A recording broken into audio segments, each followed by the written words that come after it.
সুপ্রিয় দর্শক, আমরা বর্তমান আমাদের নার্সারিতে আছি। যে আপনারা দেখতেছেন ডান পাশে বাম পাশে হিউজ পরিমাণ পালপুল কিং বেগুনের চারা।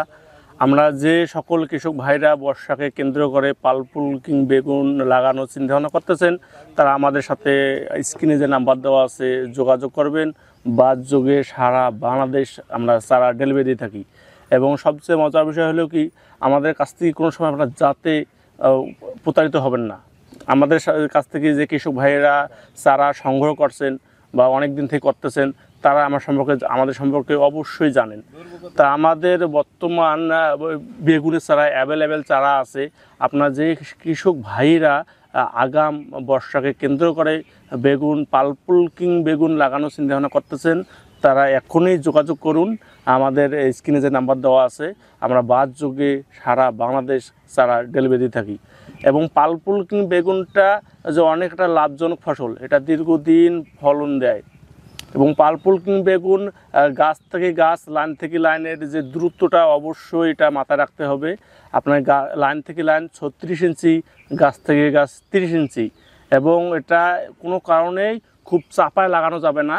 যদি চাপায় লাগানো যায়, ডালপালা কম হলে বেগুনের ফলন ঘাটতি হবে। এবং বর্তমান যে আবহাওয়ায় যে লাগাচ্ছে মানুষের চারাটা জমিতে, মূল জমিতে রোপণ করার সঙ্গে সঙ্গে এই গোড়ার থেকে যে কুশি আসতেছে, এই গোড়া কুশি অবশ্যই ভেঙে দিতে হবে। না হলে সামনের উপরে যে ডালপালাটা, এটা খাদ্য সংগ্রহ করতে কম পারবে, সেই তুলনায় মানে ডালপালা কম বাড়বে। সেই যত বেগুনের ডালপালা হবে ততই ফলন বেশি হবে। আপনার বেগুন যেহেতু লং টাইম একটা ফলন দেয়। এবং পালপুল কিং বেগুন পার গাছ থেকে 10 থেকে 15 কেজি ফলন সংগ্রহ করা যায়।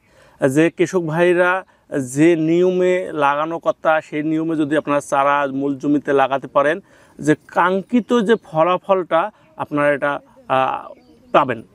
এবং বেগুন দেখবেন যে আপনার বেগুন সপ্তাহে 2 বার হারভেস্ট করা যায়।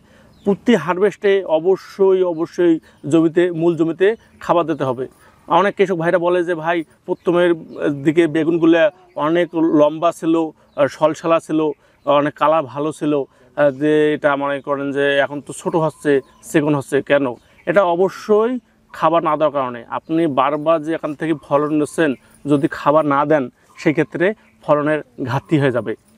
এবং অনেক কৃষক ভাইরা আমাদের পালপুল কিং বেগুনে বলে যে ভাই আর্মি কালার হয়ে যায়।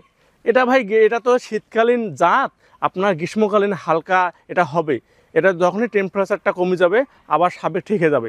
কিন্তু আপনারা সবসময় আপনার মনে করেন জমিতে যেন খাবারের ঘাটতিটা না হয়, এদিকে লক্ষ্য রাখবেন। যদি 2-1 মাস কালারটা চেঞ্জ হয়, পরবর্তীতে দেখুন যখন টেম্পারেচারটা ফেভারে আসলে আবার কালারটা ঠিক হয়ে যাবে। তা আজকে এই পর্যন্ত, আগামীতে নতুন কোনো ভিডিও নিয়ে কথা হবে। ধন্যবাদ।